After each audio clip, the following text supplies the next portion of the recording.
Seja bem-vindo à Primeira Igreja Batista do Pará. Seu vídeo já vai começar. Mas antes, não esqueça de se inscrever, dar o like e ativar as notificações. Boa noite. Graça e a paz do nosso Senhor Jesus Cristo. Amém? Convido os irmãos a abrirem suas Bíblias na primeira carta de Pedro, capítulo 1. Nós vamos ler do verso 3 até o verso 5. 1 Pedro 1, 3 a 5. Diz assim o texto sagrado: ele é eficaz para os nossos corações e útil para transformar as nossas vidas.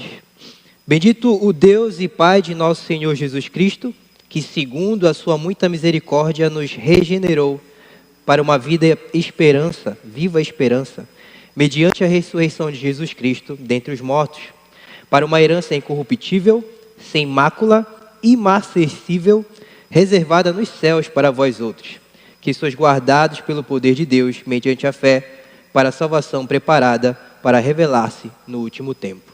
Senhor Deus, muito obrigado por esse tempo aqui, obrigado por o Senhor se fazer presente nos louvores, no momento de oração. Te pedimos que o Teu Espírito Santo conduza agora a exposição da Tua palavra, que não seja eu falando, mas o Senhor aos nossos corações, para que saiamos daqui encorajados, exortados e edificados pela Tua palavra. Em nome do Senhor Jesus. Amém. Durante o ano passado, alguns acontecimentos chamaram a atenção do mundo todo. Alguns acontecimentos conflituosos de guerra, como o ataque ao Hamas a Israel e a guerra entre a Ucrânia e a Rússia. E, em especial, eu acompanhei um pouco mais esses acontecimentos. Em especial, eu acompanhei um pouco mais a guerra entre a Ucrânia e Rússia, que muitos refugiados se espalharam pela Europa em busca de refúgio em outros países e que encontraram abrigo em outra região ou no seu próprio país, em terras estrangeiras. Vários países abriram suas fronteiras para esses refugiados e é sempre duro ver essas imagens, ver esses vídeos, essas fotos, ver essas famílias, essas pessoas. Não apenas, claro, no caso dos ucranianos, mas com todo tipo de refugiado que enfrentam uma situação terrível, apavorante. Mas agora imagina você, como deve ser viver assim. Você está tranquilo na sua casa, vivendo, levando a sua vida numa boa, e aí começa a ouvir rumores de alguns acontecimentos, algo estranho acontecendo por perto da sua casa, mas sei lá, você não quer acreditar muito, e de repente alguém fala: vamos, é agora. Como assim? Não dá para fazer malona, não dá para fazer malinha, não dá para você pegar tudo, no máximo uma troca de roupa. Crianças, acompanhem os pais. Aquele monte de coisa que você acumulou durante toda a vida, seus tesouros vão ficar todos. Os móveis que você escolheu com cuidado para sua casa vão ficar.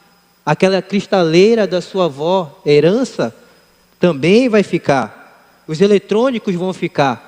Aquela televisão zona que você comprou na Black Friday de 40 vezes, não pagou nem a primeira mensalidade, vai ficar também. Os seus livros, a sua biblioteca vai ficar. Tudo, muitas e muitas roupas você não vai poder levar. E então você se vê refugiado, sem nada, fugindo de bomba, andando por aí, vagando pelos campos de abrigo e refúgio, dependendo da bondade de algumas pessoas que você nem sabe quem é direito, sem perspectiva futura, apenas uma lembrança triste de algo que até ontem estava aí e agora se esvaiu.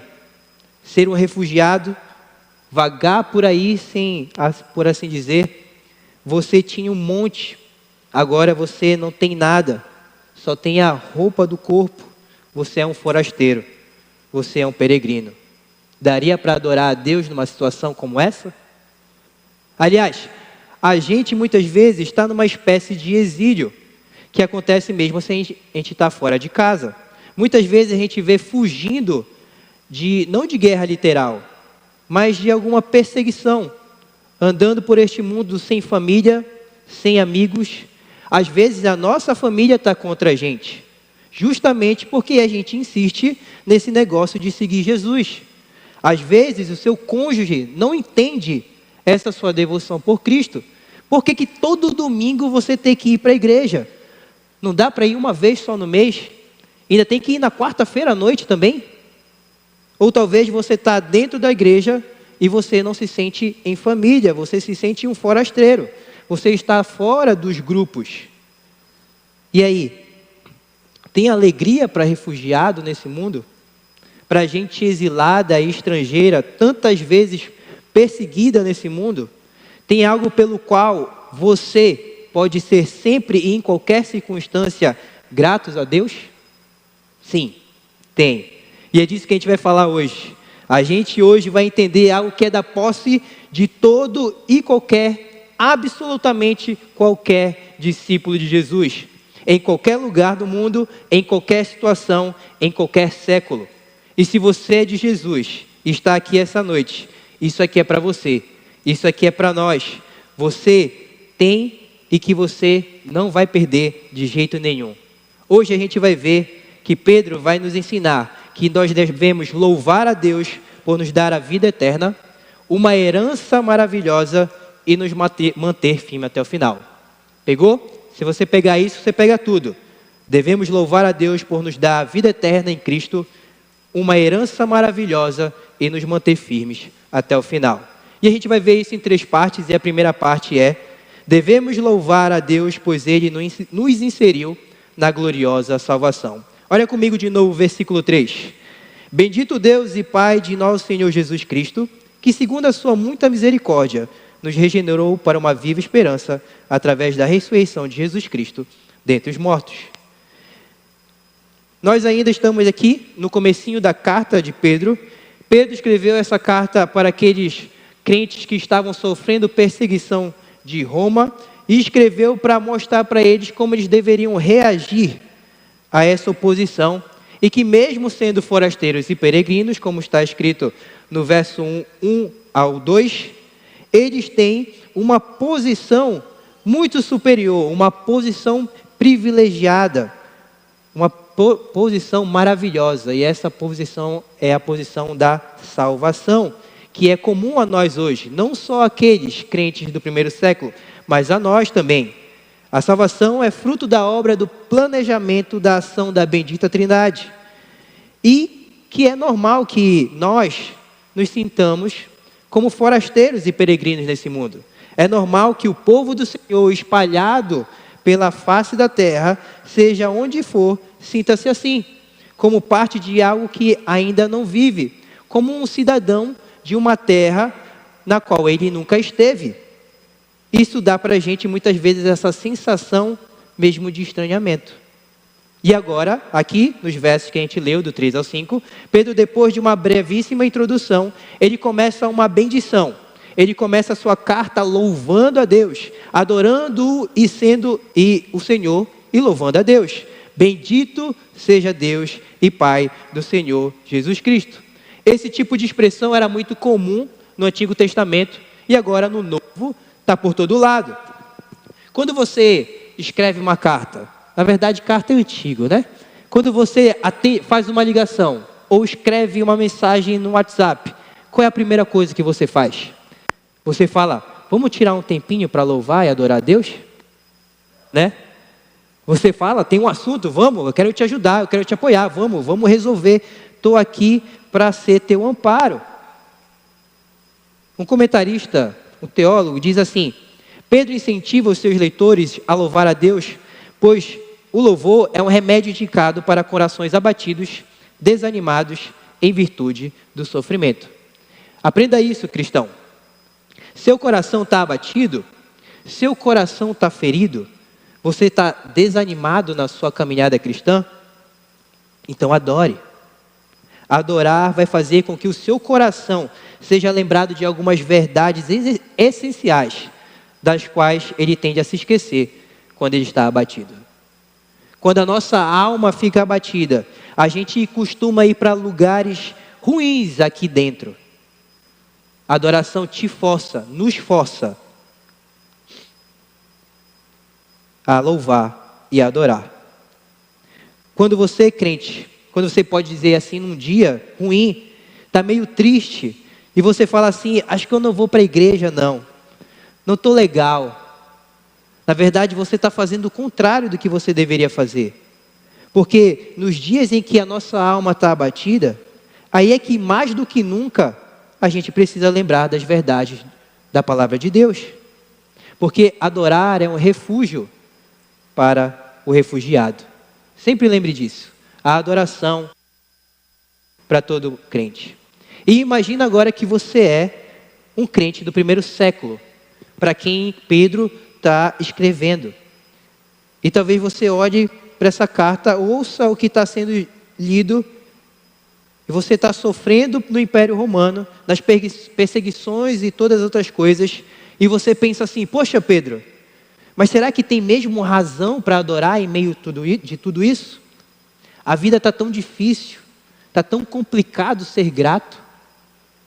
E Pedro nos lembra aqui, desses versos, que tem menos três aspectos que todo cristão sempre pode agradecer, sempre pode louvar. Claro que na Bíblia tem muito mais que 3, mas ele mostra 3 aqui, que são descritos inicialmente no verso 3.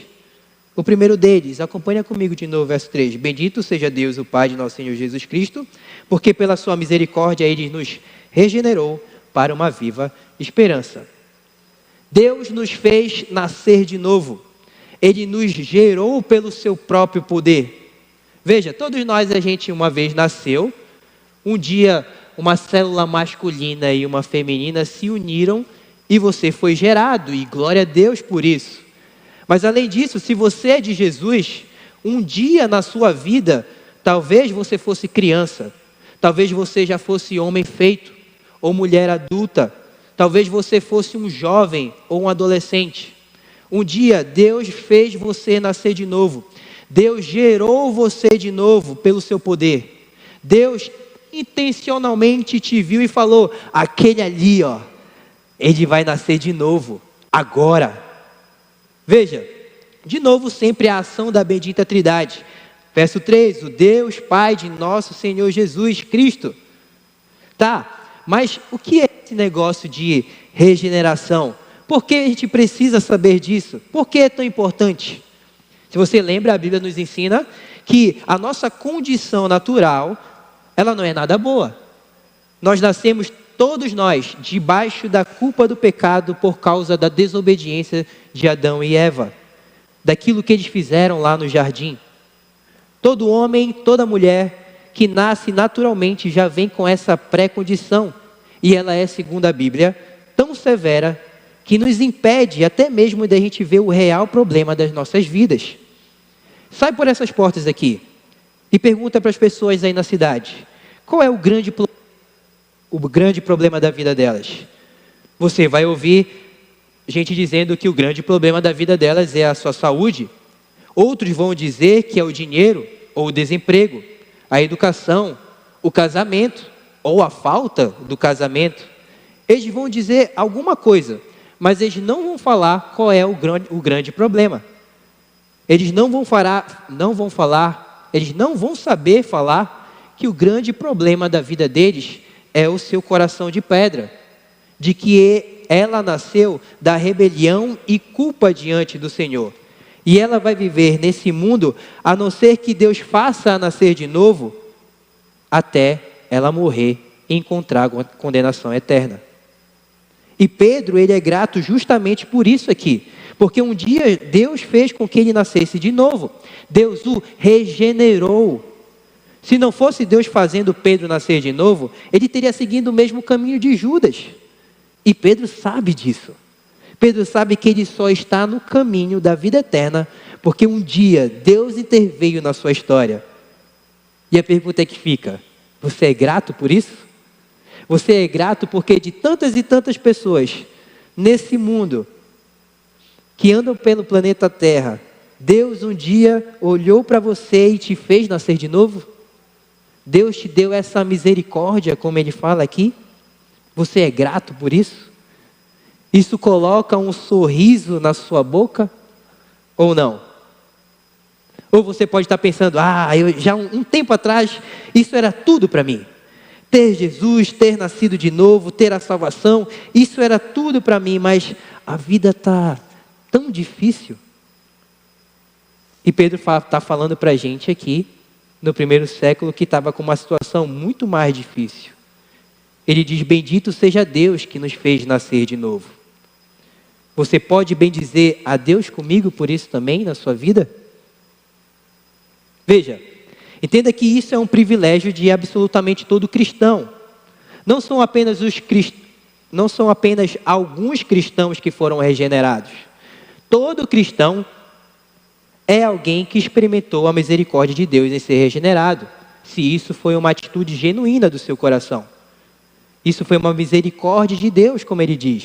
Não é merecimento nosso. Deus não tinha a obrigação para conosco de fazer isso. Ele quis nos escolher. Deus, no seu plano eterno, entre as 3 pessoas da Trindade, decidiram fazer isso. Ele quis nos dar nova vida. Você não passou uma vida tão bem comportada que Deus olhou assim e falou para você, é aquele lá, não vai ter jeito não. Olha como ele está vivendo, ele está fazendo por merecer bonitinho. Não, nada disso. Não há nada que você possa fazer para forçar a mão de Deus a fazer você nascer de novo. Não tem um manual, não tem como convencer ao Senhor acerca disso. Nós somos passivos nisso, nessa regeneração. E às vezes a gente pode até falar no nascimento natural, fulano decidiu nascer hoje. Mas não é ele que decide. Se ele não decide vir a existir no nascimento natural, não é nós que decidimos ser regenerados por conta própria. A salvação vem do Senhor. Não foi um ato da nossa vontade vir a existir. E o novo nascimento também não é. É uma ação misericordiosa e poderosa de Deus em nossas vidas. E se você não notou, algo interessante aqui, que Pedro fala, que ele conecta tudo isso, ele mostra para a gente que existe uma direção e uma causa. Ele vai dizer, nós somos regenerados para uma viva esperança, e isso se dá através da ressurreição de Jesus Cristo dentre os mortos. Tudo gira em torno da cruz e da ressurreição, meus irmãos. Esse evento histórico, maravilhoso, quando o Filho de Deus, que havia sido morto, voltou a viver. E aquilo que aconteceu lá em Jerusalém há 2000 anos atrás, é o que hoje deve colocar bendições na nossa boca. Tudo gira em torno disso. Perceba, o cristianismo não é um sistema de filosofia moral. Não é um conjunto de normas éticas que, se você cumprir tudo direitinho, você vai conquistar uma vida mais plena, mais iluminada ou qualquer outra baboseira. O Evangelho é uma notícia. Ele é uma notícia.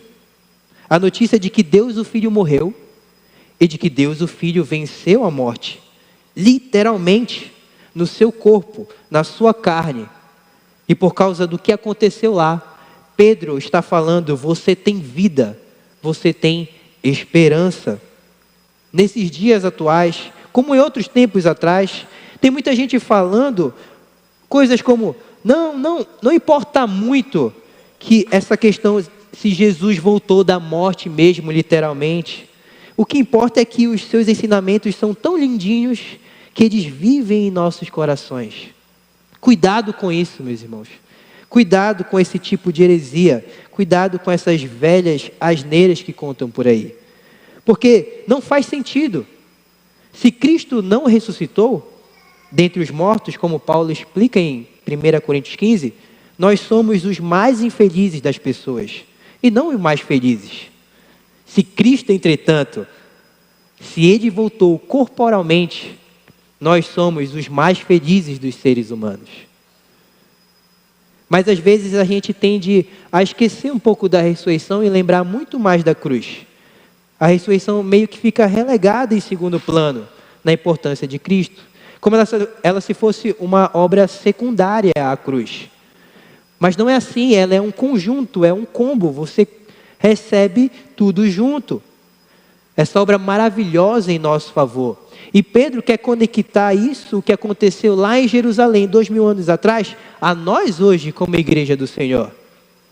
Veja, eu não sei as circunstâncias completas da sua vida, Deus o sabe. Eu não sei o futuro de vocês, Deus o sabe. Mas eu sei que o poder de Deus que fez nascer de novo, te fez nascer de novo, cristão, é o mesmo poder que te conecta à ressurreição de Jesus ocorrida há 2000 anos atrás. Nós estamos em direta conexão com tudo isso.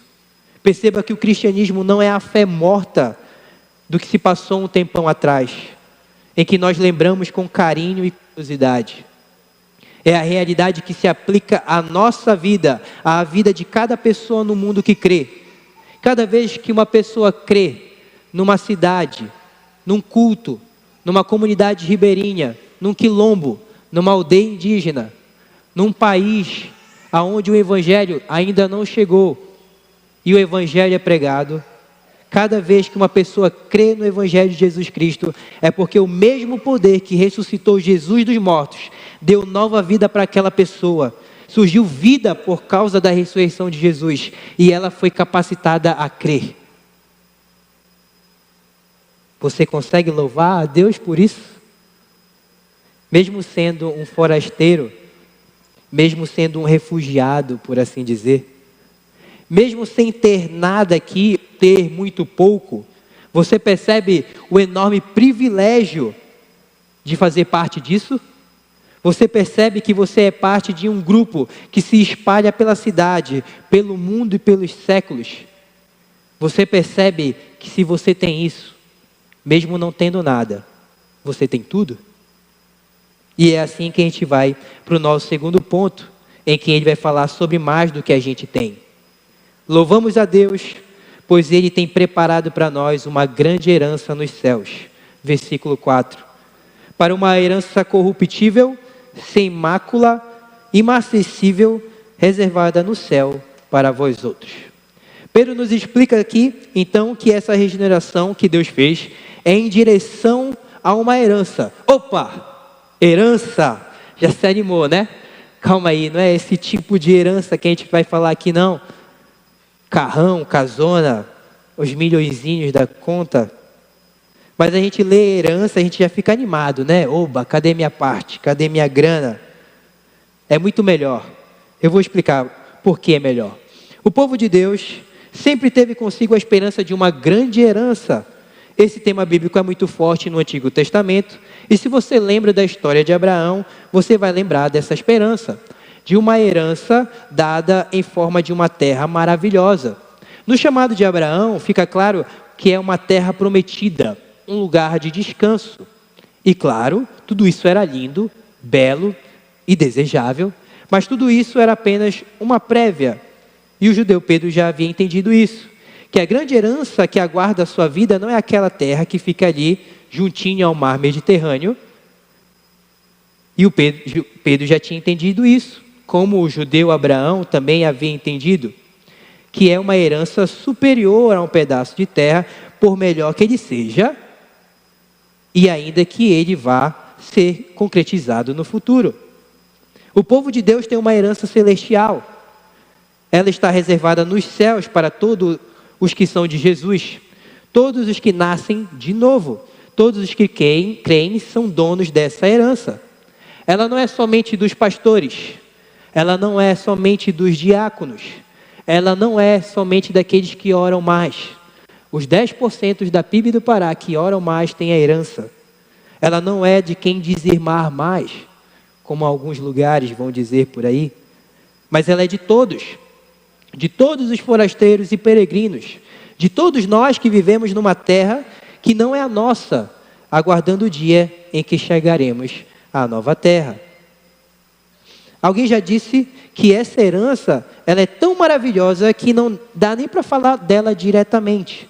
A gente fala dela dizendo o que ela não é, porque dizer o que ela é é tão difícil pôr em palavras, mas Pedro tenta fazer isso e faz muito bem. E ele fala 3 coisas sobre essa terra, sobre essa herança. Se vocês notaram, ele fala incorruptível, sem mácula e imarcessível. Incorruptível significa aquela coisa que não estraga, que não perece, que não está sujeita como os tesouros dessa terra estão. A deterioração que vem com a passagem do tempo. Por vezes nós herdamos objetos dos nossos antepassados, e é legal e tudo mais, mas aquilo que você recebeu, aquela joia que você recebeu da sua avó, da sua mãe, ela vai deteriorar. Talvez você tenha na sua casa alguma herança que você recebeu e você possa dizer, puxa vida, na época dos meus avós funcionava, mas agora não funciona mais. Está aqui, só de lembrança mesmo. Ou ainda funciona e coisas que você vai deixar para os seus filhos, para os seus netos, vão funcionar até certo tempo, mas vão se estragar. Sabe aquele vestido que você ganhou da sua mãe e quer dar para sua filha? Não vai chegar na sua neta. Não vai, porque ela vai se deteriorar. E eu nem estou falando de moda, porque moda é um negócio meio maluco. Vem, vai e volta. Estou falando do tecido, ele vai se estragar. Como tudo nesse mundo caído se estraga, vai corroendo, os seus bens vão se desgastando. Todo mundo que deixou coisas para trás, deixou coisas que se deterioram. Mas Pedro nos diz, a tua herança, cristão, a tua herança no céu, não. Essa não vai estragar com o tempo. Além disso, ele vai usar a palavra imaculável. Imaculável quer dizer não se contamina. O termo aqui está ligado à contaminação, à poluição pecaminosa que contamina tantas e tantas coisas. A versão grega do Antigo Testamento, a Septuaginta, vai usar esse termo para se referir a coisas poluídas, principalmente nas leis em Levíticos. E você sabe que muitas das coisas que temos aqui acabam se contaminando de formas diversas. Acabamos utilizando as coisas, as bênçãos que o Senhor nos dá para o mal. E elas ficam manchadas, por assim dizer. Elas ficam literalmente manchadas. Tenta deixar cair açaí na sua camisa branca. Não vai sair. Vai ficar manchada pro resto da vida. E é verdade que as coisas na terra mancham. As coisas aqui na terra ficam corrompidas. Algumas coisas que você tem, e eu sei disso, elas eram coisas que te davam deleite. Você se alegrava com elas. O seu coração ficava ardendo. Mas hoje, quando você olha para elas, parece que elas estão embrulhadas num arame farpado. E quando você abre, quando você chega perto, você se fere. Porque elas foram maculadas, elas foram manchadas. Você já teve algum objeto muito querido que se maculou, que se manchou, por assim dizer? Escuta, a tua herança, a nossa herança que nos guarda nos céus, está num lugar sem pecado. Não tem como nenhuma lembrança, nenhum tesouro lá ser maculado. Jamais. Nada lá vai se enroscar no mal. Nada lá vai ficar manchado. Você prefere uma herança que se enrosca e se contamina com pecado? Ou uma que dura para sempre? A terceira realidade sobre essa herança é que ela é imarcessível. Essa palavra é muito difícil. Ainda bem que ela tem seus equivalentes, algumas traduções que você encontra, que não se desvanece. Outras, a NAA vai falar que não murcha, a NVI vai dizer perde o seu valor. E a ideia aqui é a mesma, a ideia é de algo que vai perdendo o brilho. Você já viu aquelas joias que vão ficando antigas, metais preciosos que vão perdendo o brilho? Desculpa. Metais preciosos vão perdendo o brilho, flores vão murchando, as coisas vão passando por processos químicos, pela ação do tempo e vão perdendo seu brilho, vão murchando, vão se desvanecendo, o mundo vai acabando, ficando preto e branco. Mas a herança de Deus para nós, ela não tem nada a ver com isso. Aquelas coisas bonitas que você tem e que hoje já não estão tão bonitas, elas continuarão bonitas no céu.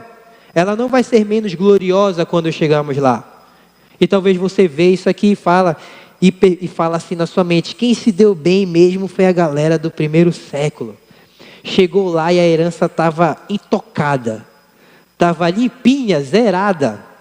Agora a gente vai chegar lá 2000 anos atrás e esse tesouro já vai estar meio gasto. Mas não vai estar não. Porque é um tipo de tesouro que não se desvanece, é imarcessível. São tesouros celestiais e espirituais. A herança dos santos não é menos gloriosa com o passar do tempo. Não, a igreja tem como expectativa não uma velha terra, mas uma nova terra. Uma terra que não se corrompe, uma terra que não se estraga, uma terra que não apodrece, que não perde o seu brilho jamais. Uma terra que dura para sempre. E a nossa herança, perceba, meu irmão, ela também é muito melhor que as promessas mais doidas da teologia da prosperidade. Você percebe que tudo que a teologia da prosperidade promete para os crentes são tesouros que se estragam, se corrompem, que murcham, como se isso fosse o melhor que Deus tivesse para o seu povo. Prometem carro nova, casa nova, roupa nova, e nada disso é incorruptível, nada disso é imarcessível, nada disso é imaculável. A teologia da prosperidade pensa pequeno demais. Mas Pedro não. Pedro sabe que os forasteiros que estão andando por esse mundo, talvez só com a roupa do corpo, talvez só com a lembrança daquilo que ficou para trás, que são forasteiros, esses forasteiros têm um tesouro incomparável nos céus, esperando por eles. Você crê nisso? Você crê isso? Consegue jogar um sorrisinho no teu rosto, às vezes numa terça-feira à tarde, em que as coisas estão indo ruins no seu trabalho? Ou quando você está naquela insônia brava, na sexta-noite, com a cabeça girando em boletos, em prazos e problemas e conversas que aconteceram, em conversas que acontecerão? Ou quando você está no culto de manhã, mas a sua cabeça está na segunda-feira? Se isso aqui entrar na sua mente, meu irmão, talvez um sorrisinho apareça e você consiga bendizer a Deus por isso. Você crê nisso? Ou você acha mesmo que os seus tesouros são os seus investimentos? São a sua casa, os seus bens, a sua família, os seus filhos? E aí, gostou do que o Pedro disse aqui? Quando eu li isso aqui, eu falei: ei, Pedro, que boa notícia você deu para a gente. Mas também você pode ter pensado assim como eu pensei, ficado preocupado um pouco. Porque a questão é: tá, Pedro, legal isso aí de ser povo de Deus e chegar lá no céu e tudo mais, mas será que a gente chega mesmo? Afinal, em tempos de perseguição, quando alguém bota a espada ou a pistola na sua cabeça e fala: nega Jesus, a gente pode pensar: será que a gente chega lá mesmo? E o nosso terceiro ponto é mais uma razão para a gente louvar a Deus. Louvamos a Deus, pois Ele nos preservará para a bendita herança. Verso 5. Que sois guardados pelo poder de Deus mediante a fé para a salvação preparada para revelar-se no último tempo. Seria normalmente uma preocupação de todos os que sofrem perseguição e que amam Jesus: e se eu perder a fé? E se eu negar a fé, negar a Cristo? E se for demais essa perseguição? E se no calor dessa perseguição eu largar tudo? Quando via os vídeos e as fotos dos homens e mulheres que estavam fugindo da guerra, como falei no início, a pergunta que ficou na minha cabeça é: como é que aguenta mais 100 metros? Mais 1 quilômetro? Como que persiste? Como que não para? E se eu negar o Senhor? Lembre-se do próprio Pedro. Lembre-se do que Jesus falou sobre ele, que o diabo queria peneirá-lo, mas que a intercessão do próprio Jesus queria resolver. Tem dias em que nós estamos enrolados com o pecado. Tem dias em que estamos sofrendo as pressões do mundo. Sejam as perseguições, sejam as tentações. Tem em que as vozes seculares ao nosso redor, às vezes na sua própria cama, às vezes na sua casa, às vezes na sua empresa, na escola, na faculdade, as vozes seculares vão dizer para a gente: escuta aqui, já deu esse negócio aí de seguir Jesus. Já deu, cara, deixa de ser bobo, larga isso, siga a vida como todo mundo faz. Para que essa vida de refugiado? Os inimigos de Cristo alegremente ofereceriam asilo religioso, se a gente estivesse disposto a deixar o que somos e deixar-nos assimilarmos por eles. Quando a nossa esperança nisso tudo, irmãos, é a esperança, nunca foi e nunca será a de que a gente consiga de alguma forma segurar a mão de Jesus com força suficiente, mas que Jesus segure a nossa mão, como cantamos hoje. Ele estende a sua mão. Pensa numa criança em fuga, uma família fugindo naquela situação de guerra, aquela mãozinha frágil tentando segurar na mão do pai, correndo, fugindo de explosões e perigos, tentando se agarrar ao cinto do pai, ao vestido da mãe. Qual a chance daquela mãozinha segurar? Conseguir aguentar o tranco? Nenhuma. Mas não é a mãozinha que precisa segurar. É quem cuida que pega e leva. É isso que Pedro diz. Vocês são guardados pelo poder de Deus através da fé. Vocês são guardados. Esse termo é muito utilizado aqui, ele é muito forte nos contextos militares, quando você tem uma carga valiosa que precisa ser protegida. Quando você está numa base, por exemplo, e lá tem algo tão valioso que você coloca a máxima proteção. Cercas, alarmes, soldados, cachorro, laser, tudo para proteger aquela carga. Não é a criança que precisa segurar na mão do adulto. É o adulto em fuga que se agarra à criança. E sabe, essa nem é a comparação melhor, porque adultos não são tão fortes como deveriam ser às vezes. A gente está falando de um poder superior aqui. Você tem um sistema de segurança na sua casa, você tem um sistema de segurança no seu carro. O que Pedro está falando aqui, por assim dizer, é que existe um sistema de segurança instalado no crente, que tem um poder que nos guarda, que é muito mais forte que qualquer isso. É o poder de Deus. A garantia que você tem, cristão, de que você nasceu de novo e que vai chegar até o fim, é porque quem te guarda é o mesmo poder que trouxe Jesus dos mortos. Não são as forças especiais do exército, não são os melhores fuzileiros navais, não são os batalhões especiais da polícia, não é o melhor cofre do mundo, não é o mais avançado sistema de alarme que a humanidade pode criar. É o poder do Criador que te guarda. É o poder que fez Jesus voltar dos mortos que vai te levar até o final. Entenda, meu irmão, Deus não te salvou da cidade em guerra para te jogar numa trilha e falar: agora é contigo, se vira, dá um jeito de chegar em segurança. Deus não te tira do conflito para te soltar por aí e ver o que vai dar. Ele te tira do conflito, Ele te pega e te leva até a cidade segura. Essa é a promessa de Pedro. A garantia que você e eu temos de que chegaremos lá é que nós somos guardados pelo poder de Deus. Isso opera através da fé. Mas será que a minha fé vai ser suficiente? É Deus quem mantém acesa a chama da tua fé, que a utiliza nisso tudo. Não é você, não é nós. Como cantamos numa música muito conhecida: a força do homem nada faz, sozinho está perdido, mas nosso Deus socorro traz. Essa é a verdade. Nós somos amados e protegidos pelo poder de Deus. E isso é razão para você louvar ao Senhor. Sim, às vezes nos desanimamos, ficamos tristes no caminho, lembrando do que não temos. Às vezes somos de fato gente que largou tudo para seguir a Cristo. E espero que lembrar dessas maravilhosas verdades mude seu coração.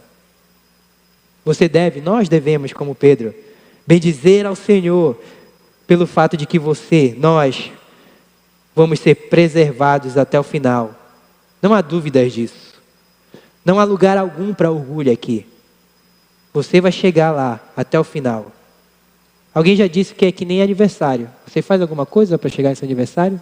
É só esperar, né? Ele chega. É só passar o tempo adequado.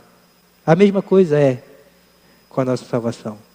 Nós temos sim que buscar a santidade, mas não é pela nossa força que chegaremos lá. O poder de Deus te guarda até esse dia final, até a hora final. Não foi a sua esperteza que te fez nascer de novo, não foi a sua atuação que adquiriu para si essa herança, não vai ser a tua força que vai te levar até o final. Ao Senhor pertence a salvação. É tudo dele, em nome dele, para a glória dele.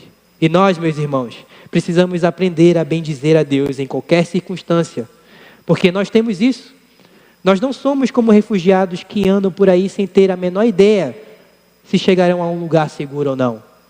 Nós somos sim forasteiros nesse mundo, mas nós temos a certeza de algo firme, algo enraizado no amor eterno do Pai, algo conquistado na cruz e na ressurreição de Cristo, algo garantido pelo poder do Espírito, pois Ele nos fez viver para uma bendita esperança pela ressurreição.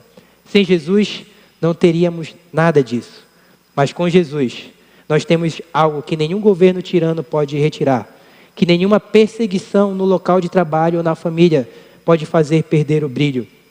Isso já deveria ser razão suficiente para a gente adorar e ser grato a Deus. Todo domingo, sem falta, se levantar e vir para a igreja, se vestir e adorar em casa, e adorar nas refeições, e adorar andando por aí, e saindo e voltando para nossa casa. Nós temos Jesus, nós somos de Jesus, nós fomos prometidos para Ele pelo Pai antes do mundo existir. Nós fomos comprados por Ele na cruz 2000 anos antes de a gente nascer. E nós somos guardados pelo Espírito dele até o dia final. Sem dúvida, sem risco. Haja o que houver, estaremos com Cristo. E aí, temos motivos para ser gratos pelo ano todo de 2024? Vamos orar. Te louvamos, Senhor, por tudo que Pedro nos ensina, pela tua graça maravilhosa em nos fazer nascer de novo, pelo plano perfeito do que nos guarda nos céus e pela garantia de que não seremos perdidos pelo caminho. Te louvamos por isso, no nome de Cristo, ressurreto. Amém.